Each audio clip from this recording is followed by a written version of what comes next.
الحمد للہ وحدہ والصلاة والسلام علی من لا نبی بعدہ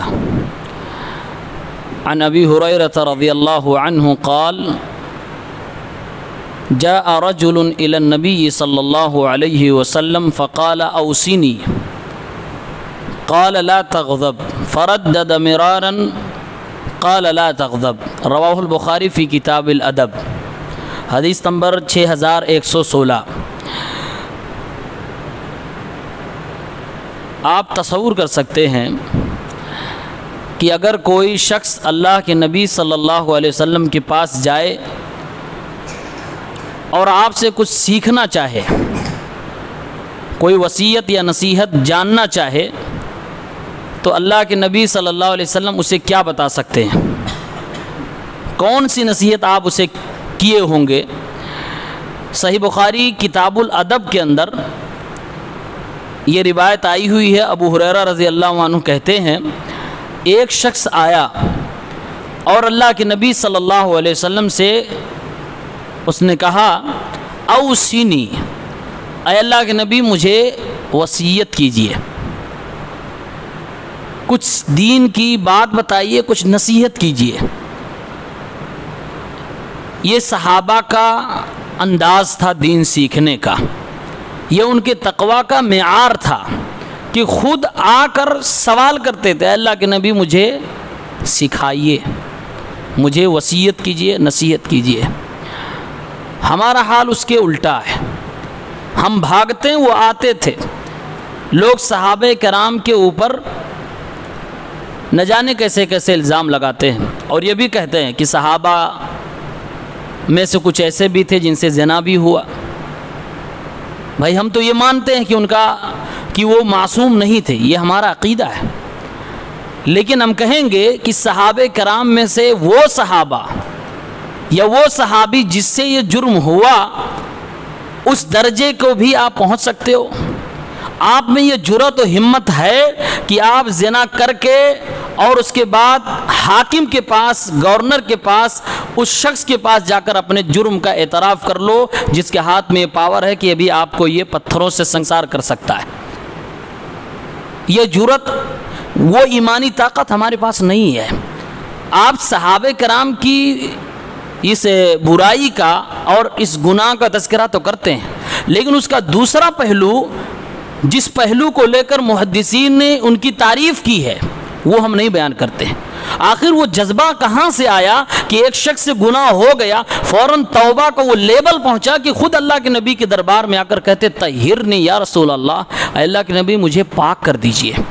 اور پتہ ہے سامنے والے کو کہ میں نے جو جرم کیا ہے، اس جرم کی سزا کیا ہے؟ موت، اس کے علاوہ اور کوئی سزا نہیں، اور وہ بھی بھیانک موت کہ دنیا کے اس وقت کے مسلمانوں کے سامنے زمین میں گڑھا کھود کر پتھر سے مار کے سنسار کر کے اس کی جان لی جائے گی۔ یہ بھیانک موت جاننے کے بعد وہ کون سا جذبہ تھا جو صحابہ کرام کو سامنے لا کر اس شخص کو کھڑا کر دے رہا ہے کہ مجھے پاک کیجیے؟ یہ پہلو بھی ہمیں دیکھنا چاہیے۔ تو صحابی نے آ کر کہا اللہ کے نبی مجھے نصیحت کیجیے، وصیت کیجیے۔ آپ صلی اللہ علیہ وسلم نے فرمایا لا تغضب، غصہ نہ کرو۔ فردد مرارا، پھر کہا اللہ کے نبی کچھ وصیت کیجیے۔ آپ نے فرمایا لا تغضب، غصہ نہ کرو۔ ابو ہریرہ رضی اللہ عنہ کہتے ہیں بار بار اس نے کہا وصیت کیجیے، نصیحت کیجیے، اور بار بار آپ کا یہی جواب رہا لا تغضب، لا تغضب، لا تغضب، غصہ نہ کرو، غصہ نہ کرو، غصہ نہ کرو۔ اس روایت سے ہمیں کیا پتہ چلا؟ آپ نے غصہ نہ کرنے کی ہر بار میں وصیت کی، ہر بار میں نصیحت کی۔ اور اگر آپ غور سے سوچیں گے تو حقیقت میں غصہ ایک ایسی بری چیز ہے جو ایک اچھے خاصے انسان کی ہیبت کو ختم کر دیتی ہے، اس شخص کی جو پرسنالٹی ہوتی ہے اس کو ڈیمیج کر دیتی ہے۔ اگر آپ کسی ایسی جگہ پہ غصہ ہو جائیں جہاں آپ کے سینکڑوں ماننے والے ہوں، آپ کسی ایسی چیز پہ ناجائز غصہ ہو جائیں تو وہ آپ کے جو پیروکار ہیں وہ ہو سکتا ہے آپ کے ڈر سے آپ کے سامنے نہ بولے، لیکن ان کے دل میں جو آپ کی ایک عزت ہے نا وہ نکل جائے گی۔ اس لیے اللہ کے نبی کی دوسری حدیث آتی ہے، آپ صلی اللہ علیہ وسلم نے فرمایا لیس الشدید بالسرعہ انما الشدید الذی یملک نفسہ، سخت وہ نہیں ہے، سخت مطلب طاقتور، پہلوان وہ نہیں ہے جو کسی کو پہلوانی میں پٹک دے، زمین پر چت کر دے۔ پہلوان وہ ہے جو اپنے نفس پہ کنٹرول کر لے، جو اپنے غصے کو پی جائے۔ قرآن میں اللہ نے ایسے لوگوں کی تعریف کی ہے جو غصہ پی جاتے ہیں، والکاظمین الغیظ، جو غصہ پی جاتے ہیں، اس کی اللہ نے تعریف کی ہے۔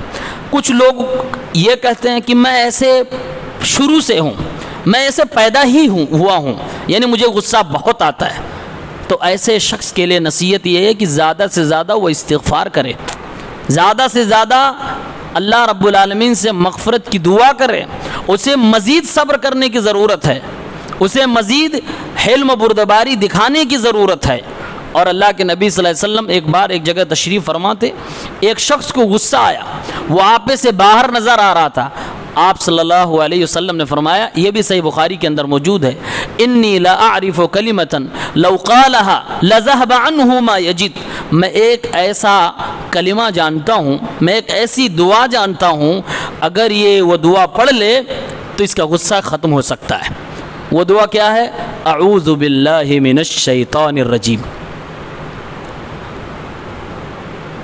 اس جملے کو آپ بار بار سنتے، اعوذ باللہ من الشیطان الرجیم۔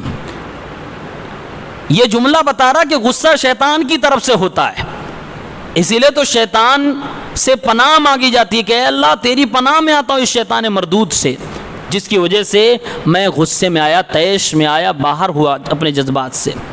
ہم اور آپ نوجوان ہیں، خون سب کا گرم ہوتا ہے، دین کے حوالے سے ہر ایک کے اندر حمیت ہوتی ہے، جذبات ہوتے ہیں، لیکن کنٹرول سے باہر نہیں، شریعت کے دائرے میں رہنا۔ ہمیں غصہ اگر نہیں آتا، یہ بھی عیب کی بات ہے۔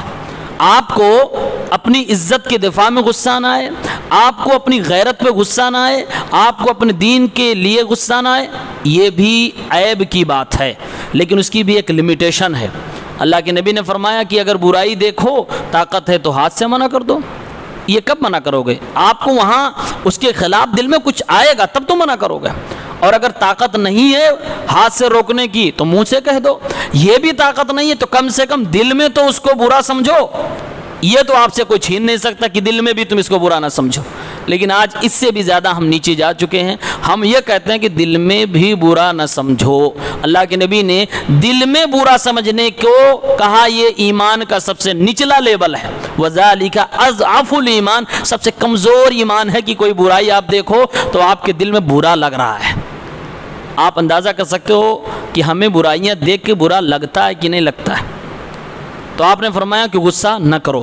غصہ اگر کسی شخص کو آتا ہے تو وہ شخص پہلے تو اعوذ باللہ من الشیطان الرجیم پڑھے، پھر بھی اس کا غصہ اگر ختم نہیں ہو رہا ہے تو وہ وضو کر لے، اور اگر پھر بھی نہیں ختم ہو رہا ہے تو کھڑا ہو تو بیٹھ جائے، اور پھر بھی نہیں ختم ہو رہا تو بیٹھا ہو تو وہ لیٹ جائے، اگر پھر بھی نہیں ختم ہو رہا تو وہ اپنی جگہ چھوڑ دے، اس جگہ سے دوسری جگہ پہ چلا جائے۔